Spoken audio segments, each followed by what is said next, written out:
Welcome to my presentation with my business is called Parenting Decoded, and I have a podcast called Parenting Decoded. And tonight's lecture is all about ideas about handling tantrums. And when we handle tantrums, I'm going to talk about a couple of different areas. I'm going to start off talking about why kids have tantrums so that we can kind of get in our minds what to do about that, what to do during a tantrum, what to do after a tantrum, and then how to prevent tantrums. Thanks to the parents that sent me some emails. You gave me some ideas about what else you like to see in the presentation. So thank you. First of all, why do they happen? One of the things I want you to know is that a tantrum that's happening, it's about your kid. It's not about you. It's so easy for our own frustrations to get involved in their emotions. But when a kid is triggered to have a tantrum, whether it's a crying fit or a kicking or whatever it is, you need to recognize that their brain is going into fight and flight mode. And I don't know how much brain science you know, but usually the term fight or flight is a pretty common term in our vernacular. But I'm going to explain it a little bit, which is when our kids are in an emotional state, their amygdala has been triggered, which is their fight and flight center of their brain. And when that happens, all the blood flow in their brain goes to that fight and flight center. And it means that their executive function center isn't activated. And because all the blood has rushed to this fight and flight center, they can't really think anymore. So when your kid is having a tantrum, one of the things that as parents, I don't know, it's just natural. We want to solve the problem. We want to ask them what's happening, what can we do, and things like that. When your kid is in fight and flight mode, there's not much processing that's going to happen. So we're going to talk about what it is that you do about that. Because when kids, Dan Siegel wrote a book and he coined the term flipping their lid. I don't know if some of you have heard that, but when a kid goes into a tantrum mode, they flip their lid. They only have a few skills at their ages. Most of you, the oldest I saw in our request was 9 years old of the people that are online with me right now. And but a lot of you have, from 2 to, some of you have 1-year-olds, but most of you have toddler to early middle or early elementary school ages. When they're in that stage of life, they don't have very many emotional skills. They can, if they go into a tantrum, they can cry, scream, kick, bite, hit, spit. I call the last one on my list is the wet noodle drop, where they just become a wet noodle. Some of you might have some other things that your kid does during a tantrum, but they don't have the ability to rationalize their tantrums. They just explode, and their amygdala is triggered. They can't think, and so they're going to use whatever methods that they can in order to let us know as parents that something's wrong. And so they have very limited skills, and these are the skills that we wind up seeing. You want to look at what kind of things trigger them, and we're going to talk about those triggers a little bit later. But a lot of times what triggers them is lack of control over something. It could either be that a choice isn't available, like the wrong kind of food or something like that's not available, or somebody already chose it, like sibling rivalry, like, oh, sister already got the pie or something like that. Or if they didn't choose correctly, where like, I chose badly, and now they're having a tantrum about they chose the wrong thing. Sometimes they have a trigger is impatience, where we didn't serve them dinner early enough, or pick them up early enough from school, or late enough, or whatever it is. Sometimes our kids just get frustrated. They might be building a Lego project or doing something in their homework, and they're just so frustrated, they just lose it and they flip their lid. So the thing is, as a parent, what do we do? Well, the first thing during the tantrum is to keep safe. Some of you sent me emails saying, like, how do I not get hurt while the tantrum's happening? Well, you need to do whatever you need to do to keep safe. Sometimes that might mean separating yourself up. It's on another slide. But one of the main things I want you to do during a tantrum is for you to keep calm. That's the most important thing that, in my mind, that you can do. We don't want ourselves to get triggered, because just like our kids, our brains can get triggered and go into fight and flight mode. This is where your kid says something to you, you're the meanest mommy in the whole world, and you say, I am not. And we get upset because they've attacked us. They've attacked our, like, you never make anything for me. It's always Billy or whatever. It's like, and they trigger us and it starts this whole battle and it gets worse. So what I want to let you know is, don't let yourself be triggered is your first and number one tool. Is like, don't take it as an offense. Your child has very few skills, and when they are in a bad way, they're going to use those skills that you don't appreciate, whether it's crying or kicking or spitting or whatever. But I don't want you to start losing it too. So keep calm. And the way to do that is, I teach love and logic parenting classes, and one of the terms that we talk about in that class is we go brain dead, and that's where you keep calm and you just, I know, like, you're so stupid, mom. It's like, I know. Just keep really calm. You give them almost no response, just love and empathy. Like, oh, that's so sad that your cookie broke. Oh, that's so sad. And they could be screaming at the top of their lungs, but you just want to just keep calm, show love, and not try to solve the problem. Because I told you about brain science, that their brain power is shut off. Their executive functions are not active when they are triggered in a tantrum. So you're going to give love and empathy. You're going to go brain dead and just keep calm. Those are the skills that you need as a parent to get through a tantrum. But then you say, but Mary, what do I do now? It's like, okay, so what happens is I'm going to give you skills of what to do after the tantrum happens. Because all of us, I've been reading some books to prepare for another one of my podcast episodes on growth mindset. And one of the things that I want to impart to you is that every kid and parent is capable of learning new skills as we go through. And getting over tantrums, I'm going to say, is a skill that maybe right now we don't have a lot of skill at, that we're going to learn to get better at. And as we learn to get better, we might not do it perfectly. And I want you to know that it's a process. It's not like you're going to come away from this. Some of you might come away with this with such great ideas that it's going to work just the first time. And I'm going to guess, though, most of you, it's going to be a process. And so I'm going to give you some ideas about how to start your process. The first thing, that after the tantrum happens, you're going to let your kid calm down. You're going to give them love, empathy. You're going to go brain dead. Eventually, they calm down. They're kicking and screaming stops or whatever. You want to make sure everyone is calm. The next move that you make is only when everyone's calm. It could be a few hours later. It could be a few days. Usually it's dependent on how old your child is. The younger the child, the quicker they recover in order to get back to normal. So an older child, especially like a teenager, it might take a few days for them to recover and be able to want to talk to mom or dad again.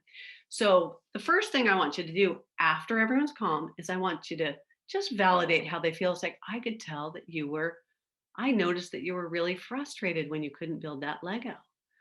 I could see that you were really mad at your sister when she took away your book. I can see that you were really sad when your friend hurt your feelings. All of those things, you want to just do reflective listening, it's called, and you want to listen. Just allow them to feel that you love them and that you want to listen. I was talking to a parent a couple of weeks ago about how they had depression when they were in their teenage years. And I said, what would have helped you? And she said that it would have helped if somebody had listened to her when she was younger, because people kind of just railroaded right over her feelings and they didn't take them seriously. So I want you to take time as a parent when you see tantrums, especially as a repetitive thing where you feel like your kid is always having tantrums. It's like, you need to slow down. It's a signal that your kid isn't feeling a bubble of love and empathy. And I want you to figure that out by taking some time with them and listening to what they have to say.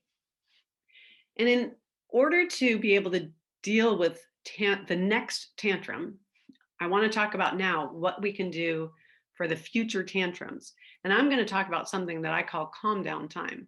Those of you who have come to my lectures or come to my classes, when I teach love and logic, they teach a concept called the uh-oh song. And the uh-oh song is a way to deal with tantrums for younger kids that are 5 and younger. I've expanded that concept, and it's not my own invention. It's common in the parenting industry, if you call it an industry, called calm down time, where you want to create a space where everyone can be out of control in a loving manner. And you want to plan what happens during calm down time with your kid when everyone's calm. So once everything's calm and there's no tantrum going on, it could be a couple hours later, it could be the next day, it could be at dinner time or something like that. We're going to go try to have a place in our house that we're going to deem calm down time. Let's say you have a 5-year-old daughter. You're going to work with that 5-year-old daughter who keeps having tantrums and say, like, dear Sarah, I'm going to pick on Sarah's name here.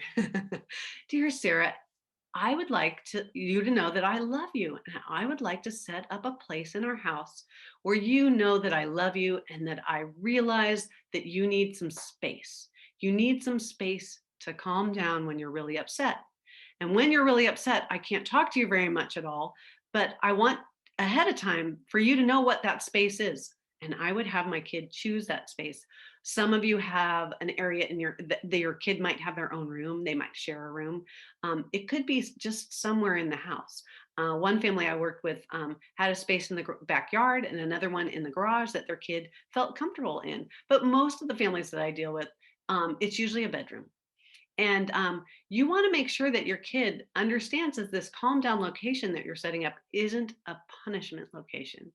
It means you're out of control. I love you, and I want you to be able to have some space in the house for you to get really upset and everything. And when you calm down, then we're going to work on what the issues are, but not a punishment. It's not like you're bad, you're screaming, get in your room. That's not what we're doing. I'll talk a little bit about that in a minute. But you want to make whatever the location is safe.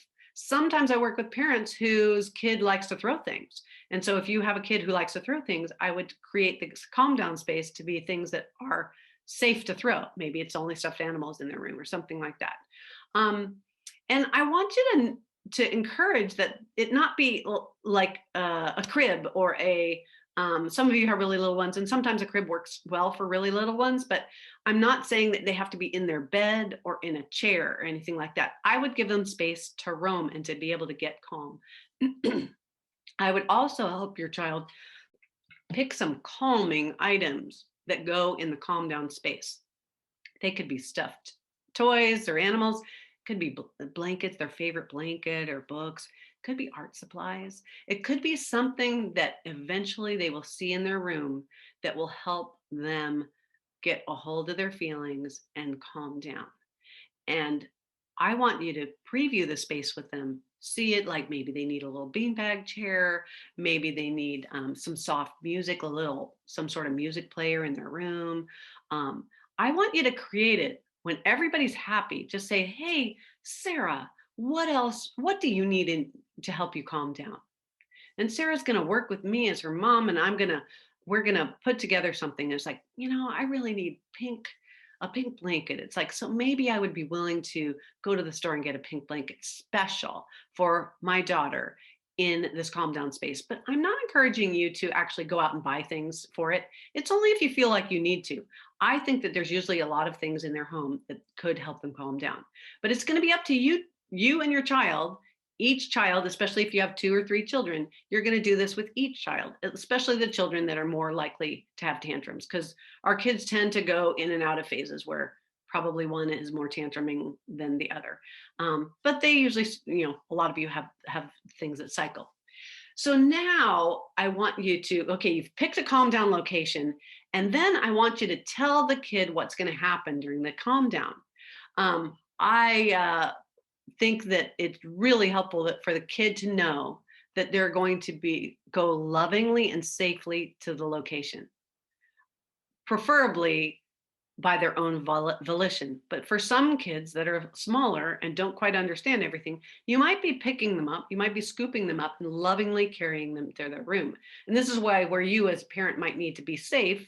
If they're kicking and stuff like that, you might have your spouse take them. You might you might not get them to the calm down room the very first time you try this, but you want to tell your kid ahead of time when they're not having a tantrum that here's how it works. You're going to go to your calm down location and you're going to be in the calm down location until you're calm. I love you. I want you to be safe and I want to help you. But first, I have to get you to calm down. Um, and they can choose things like, do they want the door open or closed? Or do they want it shut or locked? And the thing is that if your child creates a lot of noise and screaming and stuff like that during a tantrum, you need some calm down for yourself. So closing the door might need to work for you. And sometimes the kid's running out all the time. And so Love and Logic teaches that you could put a towel over the door and shut it in, and you stay close by, not holding the door handle. Holding the door handle gives the kid too much control. But then the door will be quote unquote locked, although you're close by. But hopefully, as you work on this process, your child will understand what the calm down space is for and that you love them. You're not abandoning them, you're giving them space to calm down, because everybody needs to have the ability to calm down and to self-soothe. I'm not looking for abandoning your children. I'm looking for you to set this up ahead of time, let them have loving things there, let them know that you are there for them and you will be there when they come out. When you actually start the calm down, let's say tomorrow, Sarah has a big tantrum, and I'm going to escort her to her room and say, I love you, Sarah. And I'm going to give her probably about 10 to 20 minutes of calm down time. And I'm going to maybe remind her that of some mindfulness techniques. Maybe she's learned at school or something. It might be a breathing 1, 2, 3, 4 kind of things, or it might be reminding her that there's some sort of music, or you might help start some soothing music for her as you put her in her room. But you want to also, when the calming down is done, you want her to come out and you want to give her love and empathy. That must have been really hard. I could tell that you were really upset. I want to give you a hug. I don't want you as a parent to go like, well, you shouldn't have hit your brother or sister. I can't believe it. It's like, none of that. I want your child to learn to trust that the calm down time is not a punishment, and it's not a time for when they come out that they get slammed with getting yelled at and punished for having done whatever it is. It's like, oh, I want you to say instead, I can tell that you're calm now. I can't wait to talk with you about this. Let's wait a little while. Let's wait till after dinner. We'll talk more about what happened, so that everybody gets calm. And as I said, this is a process. So after calm down time, I Mary, want, Mary, sorry to interrupt you. There yep. was a comment that someone was commenting that they were not sure, or they didn't quite feel right separating from their sad child, and having them go away. It doesn't quite sit well with them. So, what are your thoughts on that? So a sad child is a little bit different than a tantrum child in my mind. If your child is super sad, like kind of depressed, I might choose to stay with them. One of the other things that I like to offer to parents is that as a kid is getting upset, you could ask them, would you like some calm down time or would you like hug time? Hmm. So that you don't feel like you're boxed into, oh, Mary said I have to do calm down time. You're the parent. You get to assess what it is that your kid needs. But I want you to know that this tool of having this in your back pocket, where your kid and you can have a relationship enough so that they trust that you're not deserting them, that you're not abandoning them. If they don't trust that, then that's going to kind of make you need to build that trust. Does that answer? Well, and also, what if they don't want to go away? Then I would let it go that time, and then I would do the next phase, which is what we're about to talk about here, which is Okay. to debrief. And I would, after each tantrum and calm down, and whenever you try to use calm down time, I would go over and make sure that I have a routine that I sit down and I talk about what went well or what didn't about calm down time. And so I want you to brainstorm with your kid about, you can only do this brainstorming when things are calm. Okay. I want to re-emphasize that. But one parent and one kid, you find a special place in your house. and you're going to cuddle and you're going to say, I could tell that you really needed some calm down time, but it didn't work. Why didn't it work? And I want you to brainstorm with your kid to say, and you're like, I was too scared to be by myself. And that's something that you can work on. And I'm going to talk about how do you do some problem solving with your kids. But I want you to use empathy and love again to say, like, I noticed that you had a tantrum and that we're trying these new techniques and that it didn't work. What is it that we could do to improve? Talking about why the tantrum happened and what to try next time. Let's say the tantrum got triggered by their brother stealing a toy. And it's like, what could we do next time when brother steals your toy? Is there something that might help avoid having a tantrum? And so I want you to see it as a tool that you can use and that you can modify as time goes on. I've had some parents who are able to do this so well that their kid just says, I need some calm down time, and they'll go to their room by themselves because they can tell that their lid has been flipped and that they need some time to calm down. And that is a process of the kid trusting the parents well enough that this process has been modified enough so that they can go through it. But there's probably other times in that same family where they needed a hug.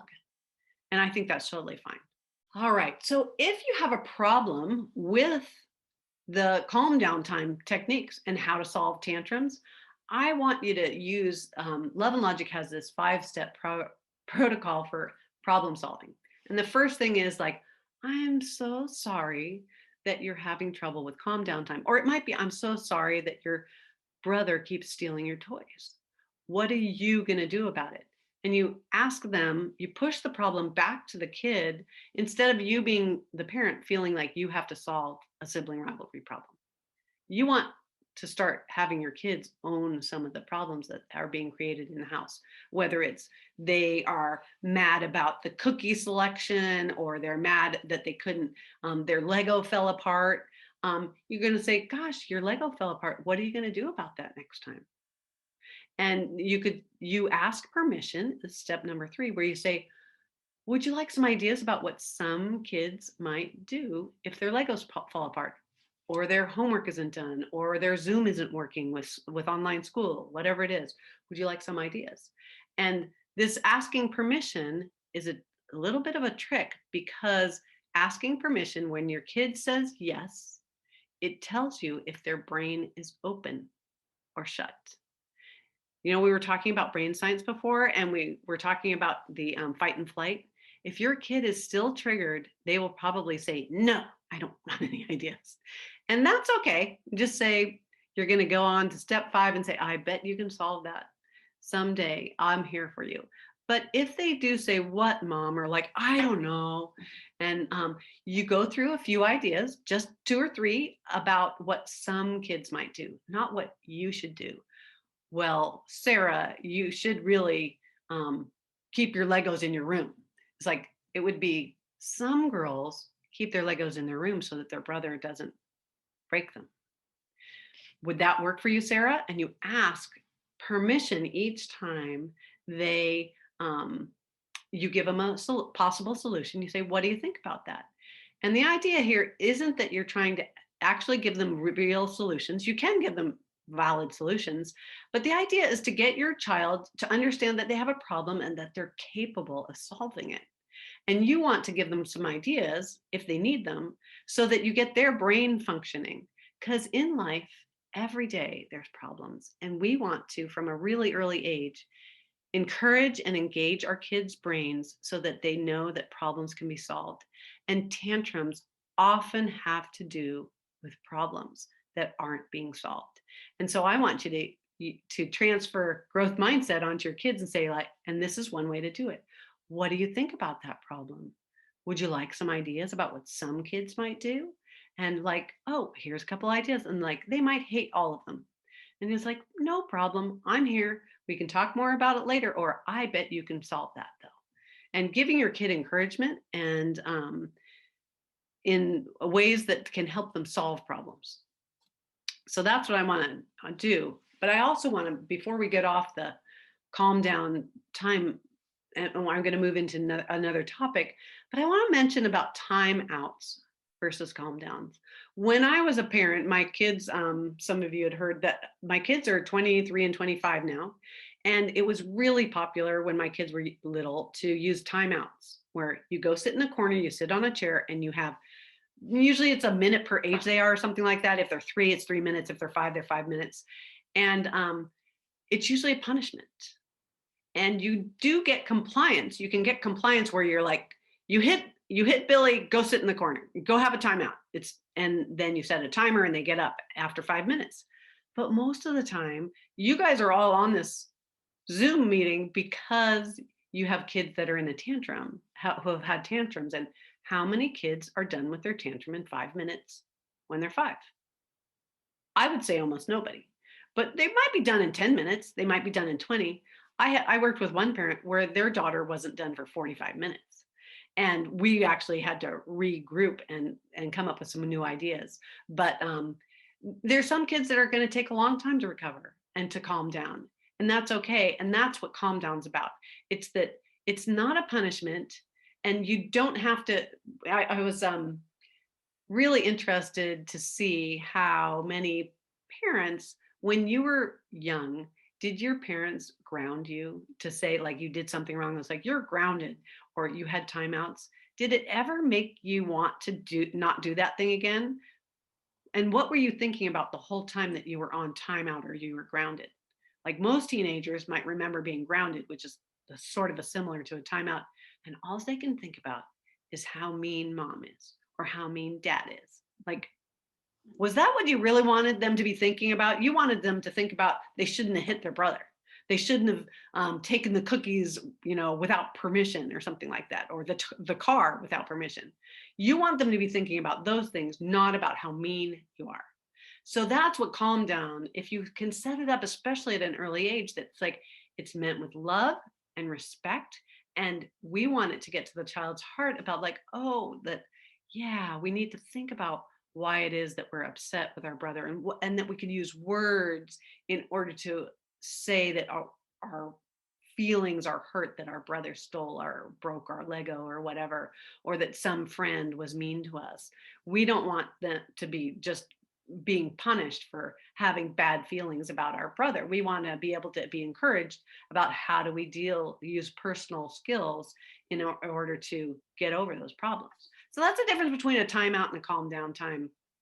And I hope that I have a paper that I could send you if you want to email me, and I could send you some more description about that if you're so interested.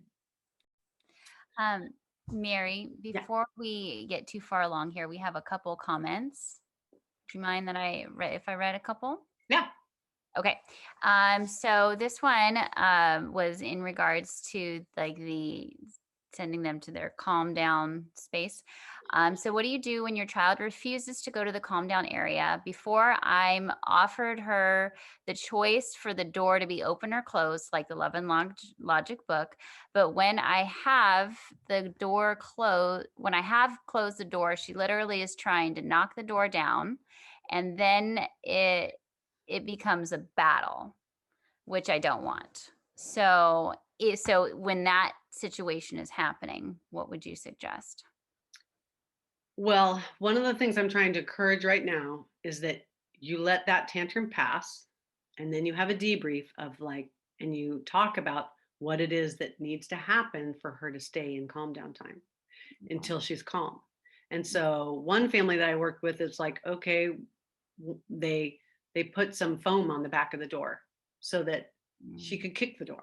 In this family's instance, I'm not saying that everybody has to do that. Some families need to do the locking the door because their kid is so out of control that they know that their kid will eventually calm down. But if the door was open and available to be opened, that they would never stay in their room. So it works for littler kids to do some of that, as long as there's love and empathy going on. If your child feels abandoned and that you're mad at them and that there isn't that love, you're just sending them to their room. That's the same as a timeout, and it just creates resentment and insecurity and stuff like that. I would encourage you, if you listen to tonight's talk and you want some more encouragement or some more brainstorming, contact me. I'd love to keep working on it and with you in order to come up with a solution that works for your family. But in general, if you can work with them afterwards of like sitting them down and that's what this example that I'm about to go through is a mom that had a bad situation and she was able to use debriefing and some brainstorming in order to make it a lot better. But read the other questions first. Okay, so sometimes my 8-year-old has a tantrum in the middle of a Zoom class. What is something I can do to help her in those moments since she can't exactly step away from class? Well, Sarah, you're a teacher. I would contact the teacher and sort of request permission, or not even permission, but let the teacher know what's happening and that I'm going to take my child offline when a tantrum's happening. That's what I would do. Um, every parent that I've worked with that has had some issues with their kid and behavior in online classes, the teachers have been so wonderful, just absolutely wonderful. I mean, maybe you can make a comment, Sarah, since you're a second grade teacher. Have you had that happen? It's happened a couple of times, and the parent has just sent me a message in the chat and said, "We're having a little problem over here. Sorry, we need to leave the call." And And how did you take and, that? and I respect that. I would rather know instead of A disruption in the class. yeah, instead of disrupting the class or having the child have a meltdown on camera. I mean, another option would be to just be muted and have the camera off, and then the child. It depends on the caliber of the tantrum, I guess.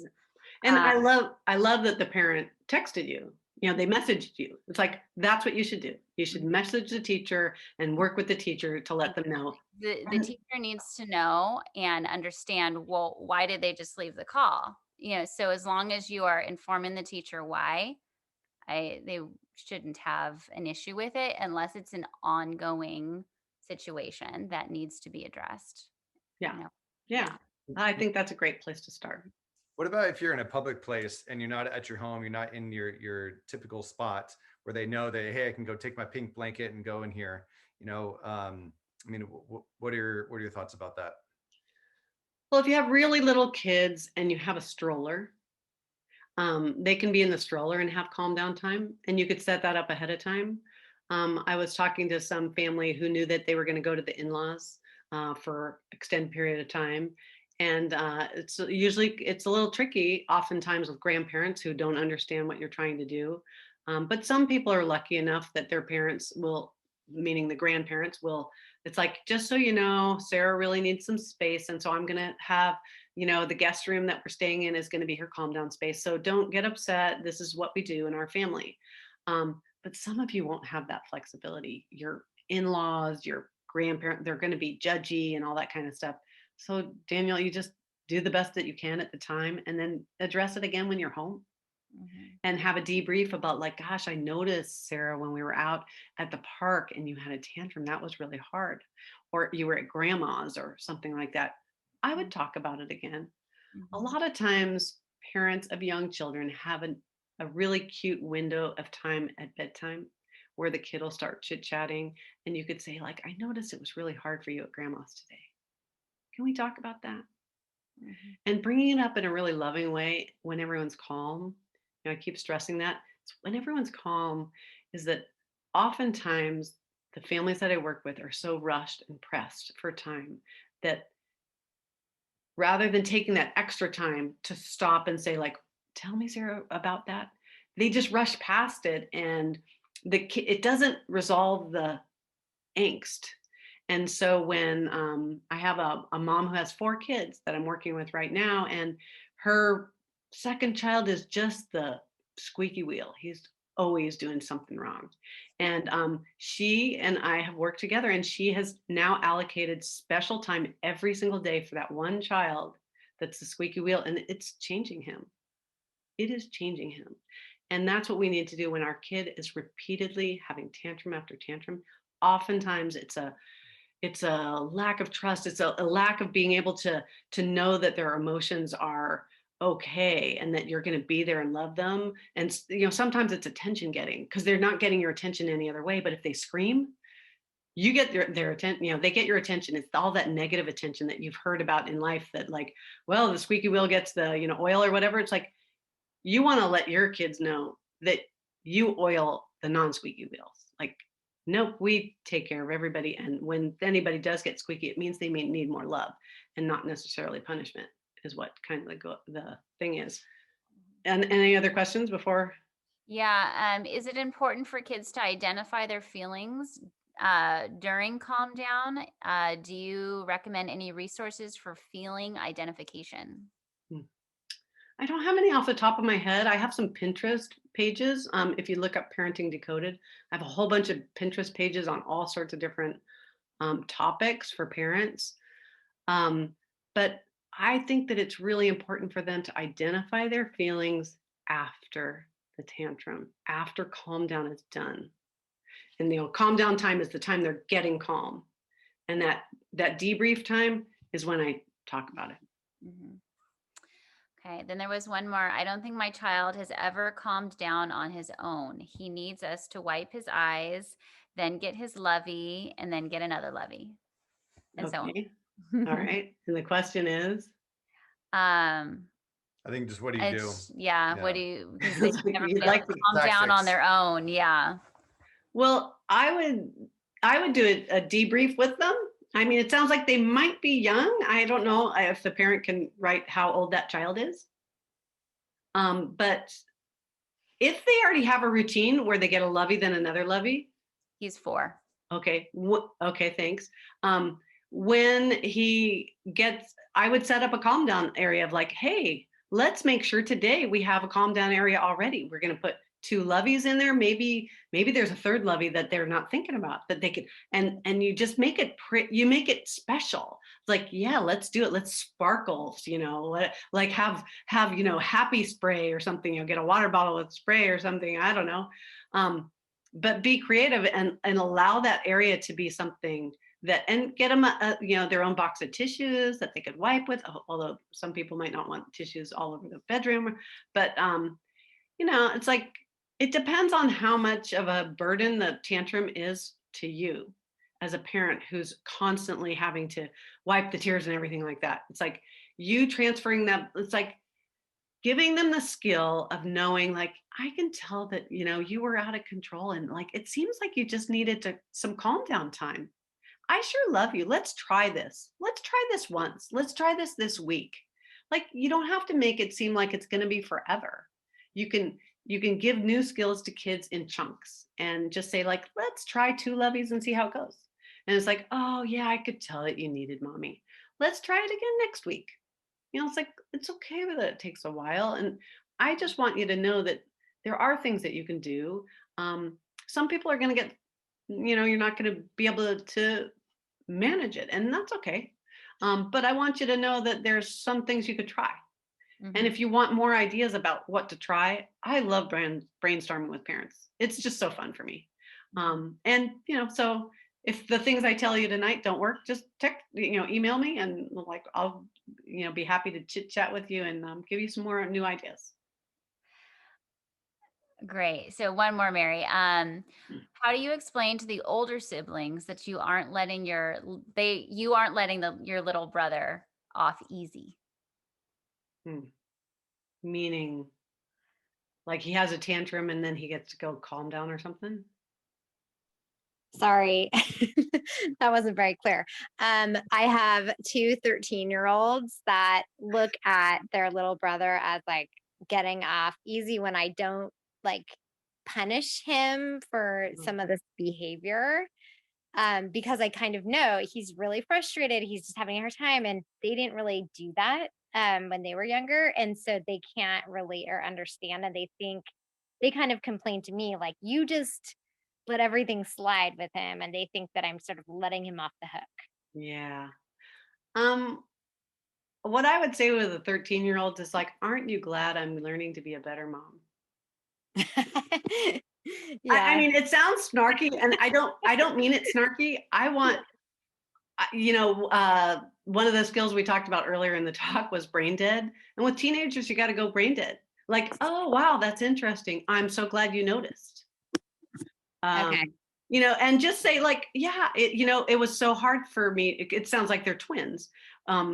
It was so hard for me to have twins. I was so unprepared. I'm so thankful that you guys have turned out so well. And I'm so sorry that it seems that he's getting away with stuff. I apologize. But feel free to point it out to me and I'll be glad to think about it. Because, maybe sometimes you are being too much of a softie.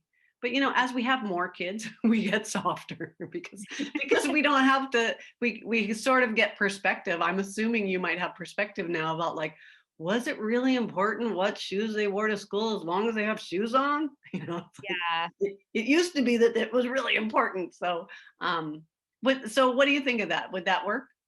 I think so. I mean, I guess the problem and I shouldn't be complaining about this is that they didn't do those things. Like they weren't like that. And so it's hard. I try to explain to them that this is a really unique time and that that they didn't have to deal with like all of this quarantine, distance learning, all of these Yeah. things when they were his age. But they get frustrated just because they're like, we never did any of that. And they didn't.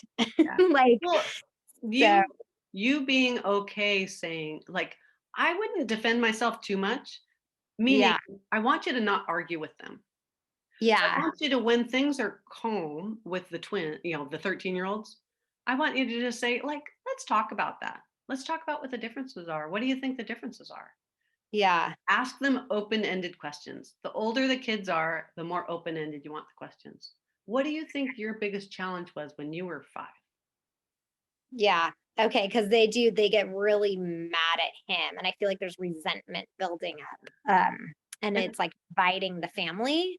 So I just don't want that. Sorry, this is becoming all about me. But anyways, that's kind of where this is coming from. But I will do that. Yeah. I'll the open-ended questions is a good Okay. idea. And I have a couple of teen specific podcasts that you could listen to. Yeah. Okay. But you could also contact me and I can coach you some through the teen things. I love teenagers. I don't know. I love kids. I love kids. Thank you. Sure. And shall I go to the example now? Yeah, I'm just going to share. Somebody shared an emotions chart that's been Oh. really helpful to them. They shared that in the link. Great. So yes, and I just copy pasted it, and it looks good. I agree with it, and will definitely be using it as well.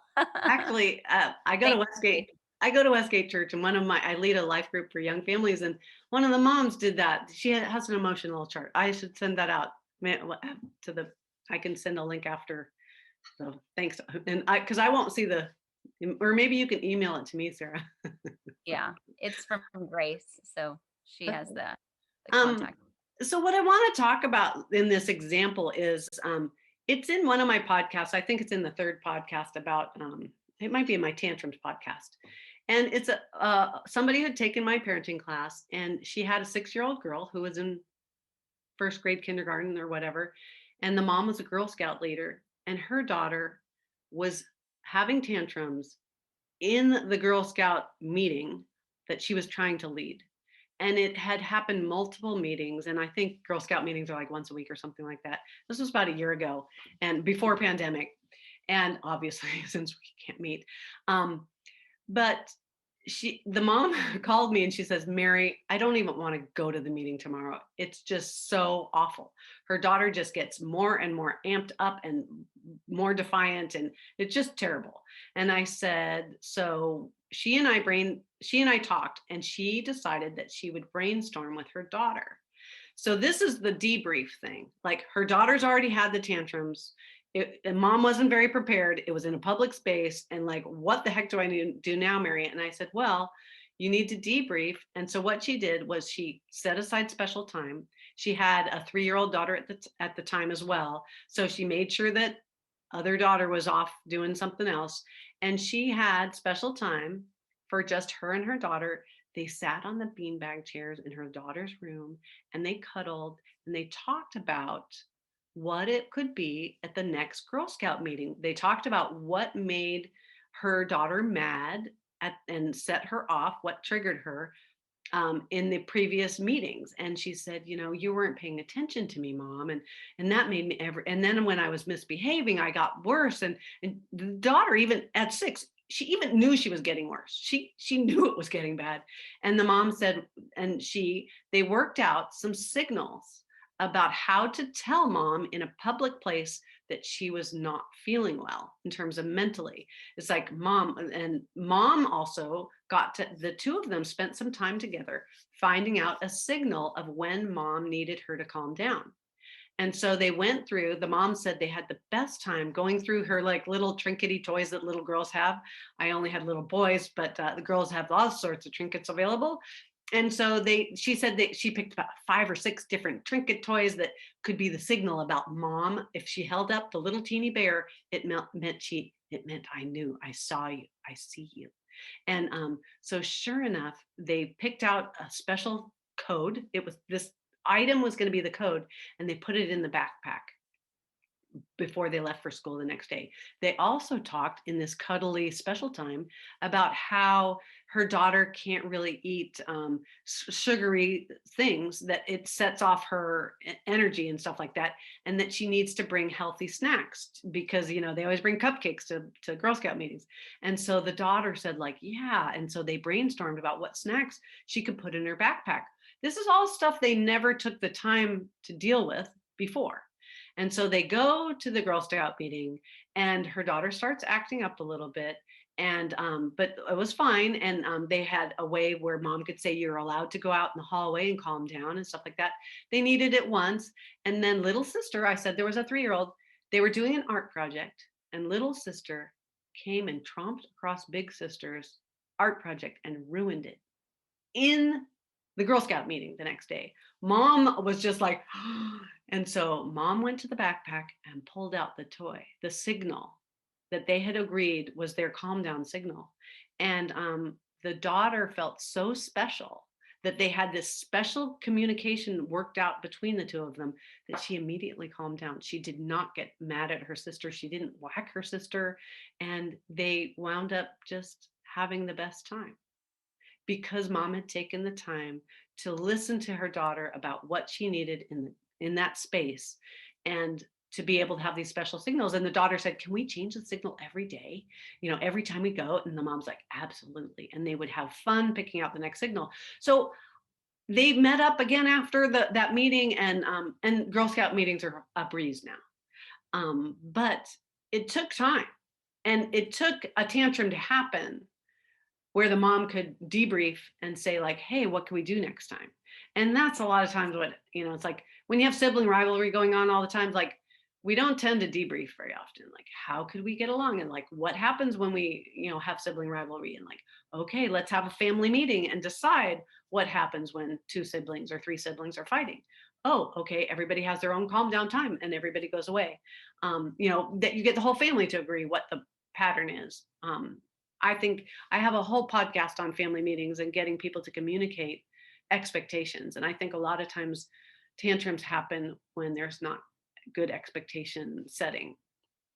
And so it's just a lovely example. I was so proud of that mom. Before, I had a slide that talked about why you might get triggered. What could be lack of control over their lives, or impatience or frustrations.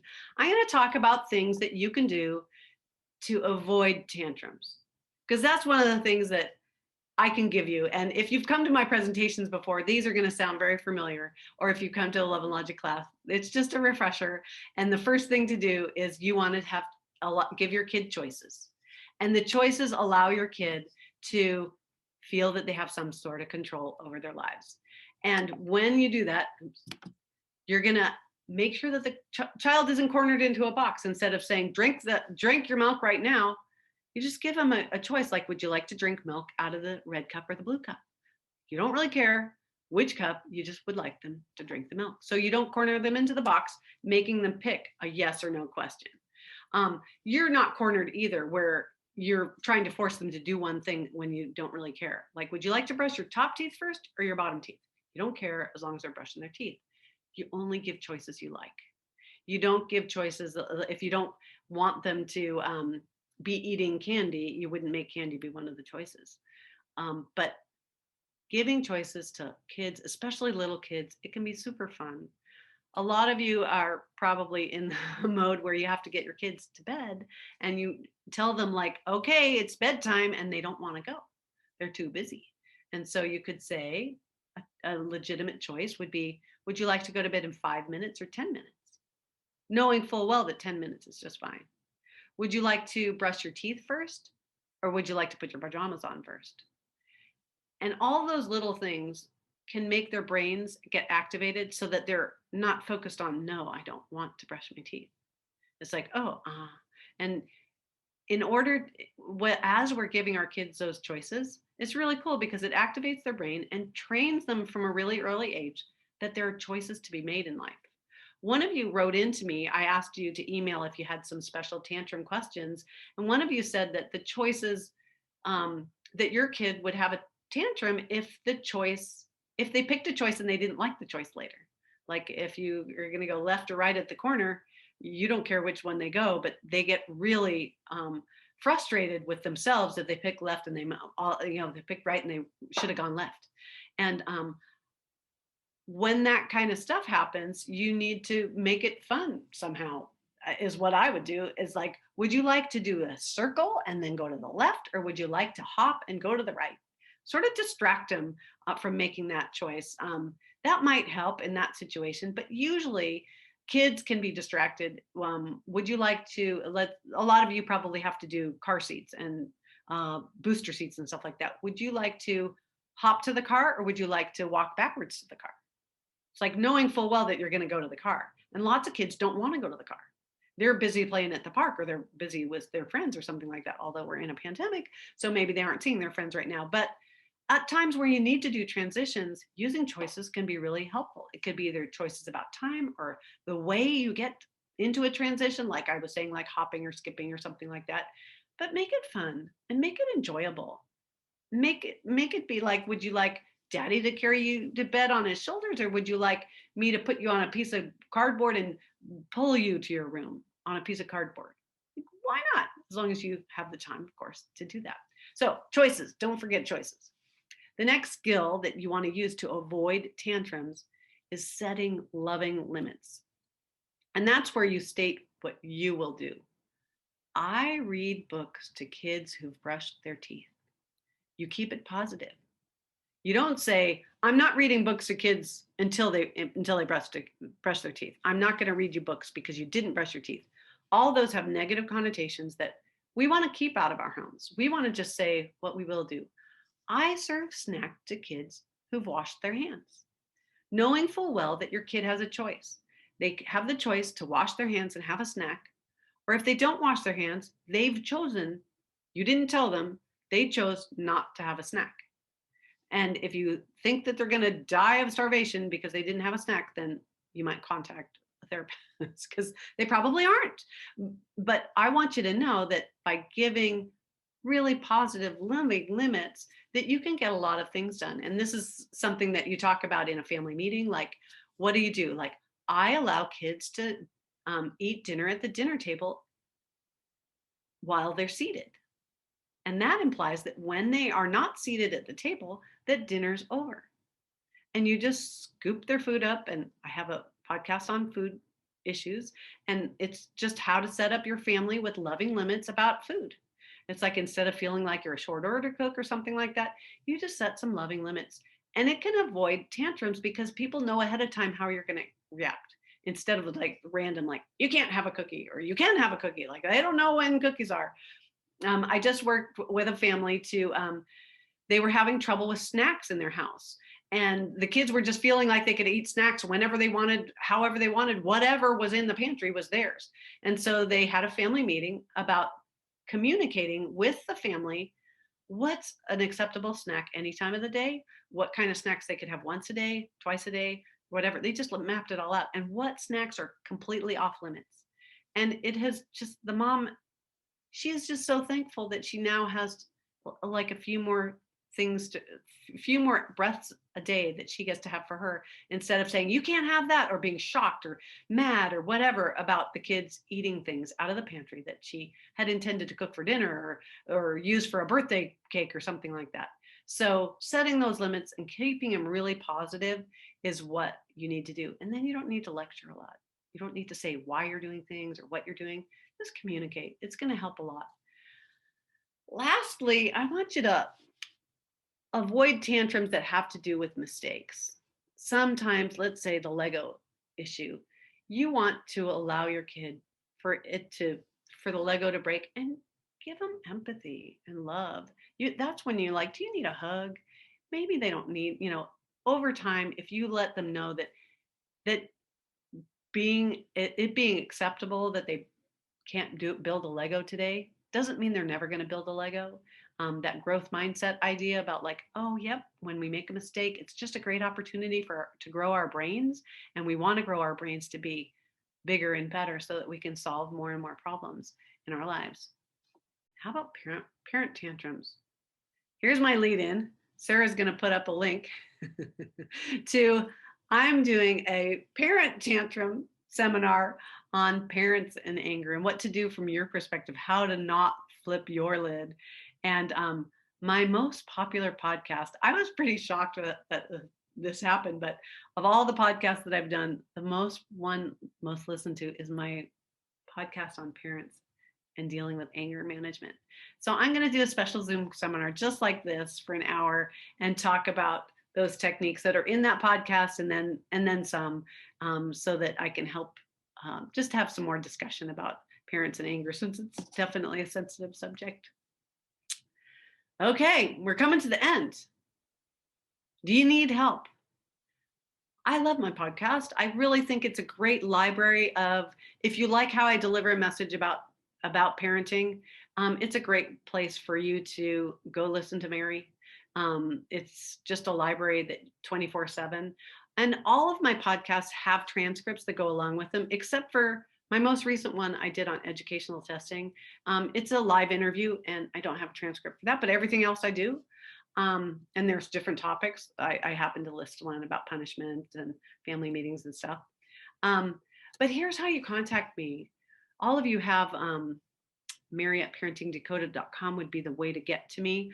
I'm right now migrating from my business for years has been parentingwithlogic.com, and Parenting Decoded is my podcasting website, but they're all linked. So anyway, you can sign up for my monthly newsletter. You can get the link on the website. Instagram, I have an Instagram page, and you can get on my bio on Instagram. You can get things to all of those things, my website and the monthly newsletter. I have a new Facebook group. I've had it for a couple months. Request to be in it. You can send me email. I'm not the best Facebook group person. Like, if you're not already my friend, I don't know how to give it to you anyway. So email me if you want to be in there, if you can't find Parenting Decoded.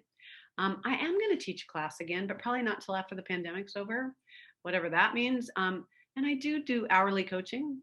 You can absolutely hire me as a coach. I just love working with families. And that's the end of it, and wanting to open it up to questions. We had one question in the chat here. How do you deal with a situation where there has been so much tension or attitude and you aren't in a place to have a special time? I think that's been my biggest struggle recently. What do you do when you don't have time? Or let's see. More like you're not in the headspace to have the special time with your child. And don't have it.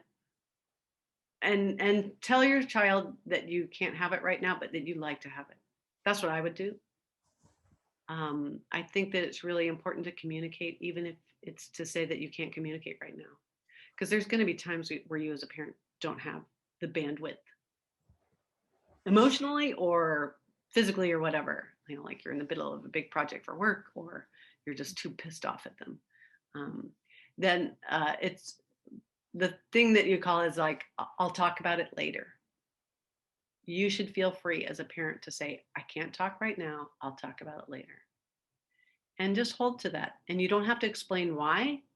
as I was talking to the parent who has the 13-year-olds, like later's okay. I don't know what consequence I have, but I will think about it and I'll get back to you.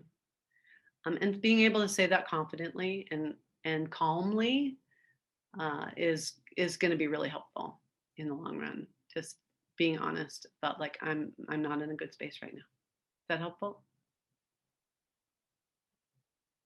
Yes, very. Thank you. Okay.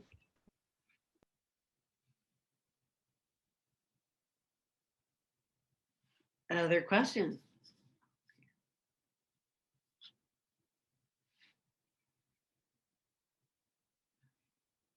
Okay, well, you guys, thank you so much for joining me. I will send out, I've recorded this. I'm going to send out a link. I have to edit it.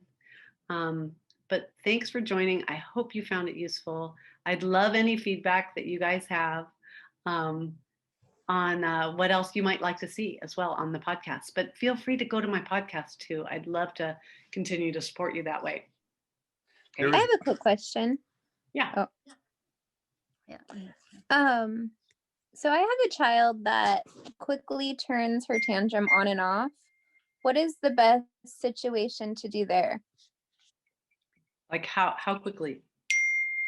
So she's a very loud screamer, and she will can you hear me? Okay. Yep, I can. It's just like, oh, screaming. That's hard. It's hard on my ears. I mean, it's very elaborate and very dramatic, and like it will be for the littlest thing and it will be for the biggest thing, so it's hard to differentiate, right?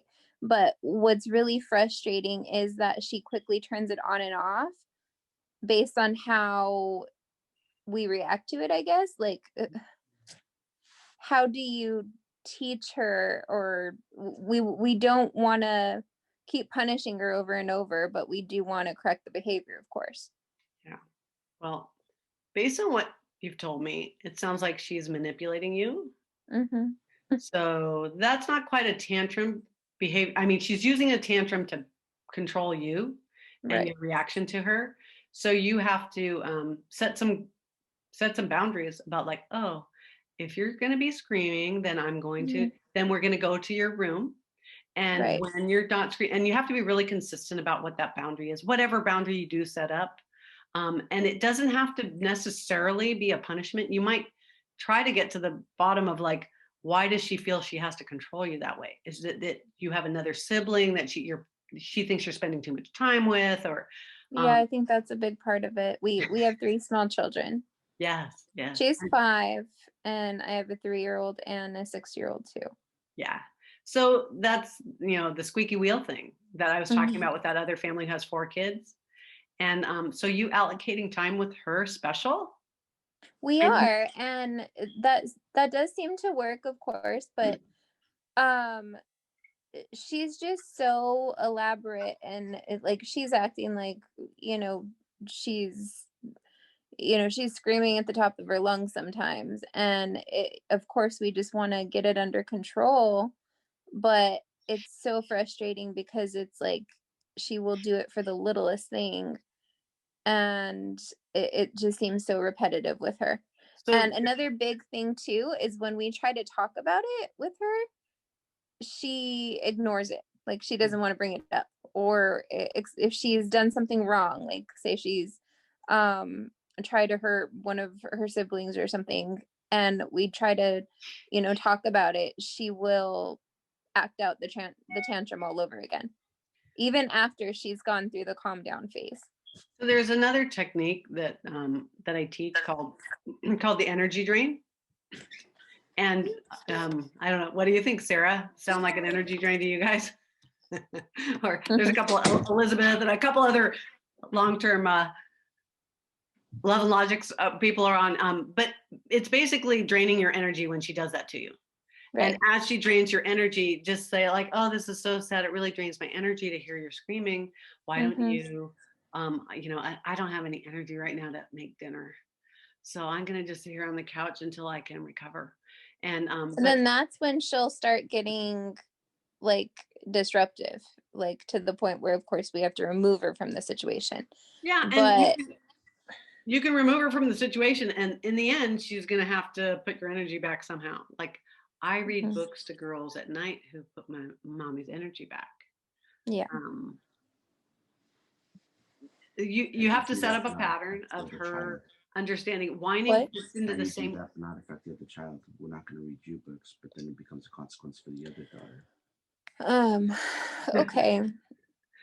Sorry, my husband had a question too. He was just saying like it's harder to do when we have the multiple children, and it's like how could you not read one child a book and the other, it's hard to separate them Yeah. in that sense, especially like at bedtime or when it yeah. Well, it is hard, and I'd say we probably need more of a bigger discussion. There's Okay. there's more podcast topics that you could listen to about punishments and consequences, like her consequences for this, and there's some energy drain talk in that one as well. But contact me, and we can work on your situation. I mean, the mom that I'm dealing with who has 4 kids, it's really hard. It's really hard, Mhm. and it takes. We meet once a week or once every other week, and we work on another topic each time, and putting together structure in her life so that she can deal with all those kids is what's working. And What's so working for us right now is just that separation. Like she's in a full preschool program 2 days a week, and that has been a game changer, complete game changer, that she has her alone time. yeah, But it's it is very frustrating that she is, like you said, manipulating it. Like she knows what she's doing at this point, and it's hard to um hard to control it. yeah, exactly. Yeah. So if you want to brainstorm more about it, I'm more than Okay. willing. It's Thank complicated. you. Yeah, you're welcome. Anybody else? All right, you guys. Thank you. It's almost 9:15. I really appreciate your attendance, and I hope that all of you learned something today. Absolutely. Thank you so much, Mary. Absolutely. I'll see you guys later.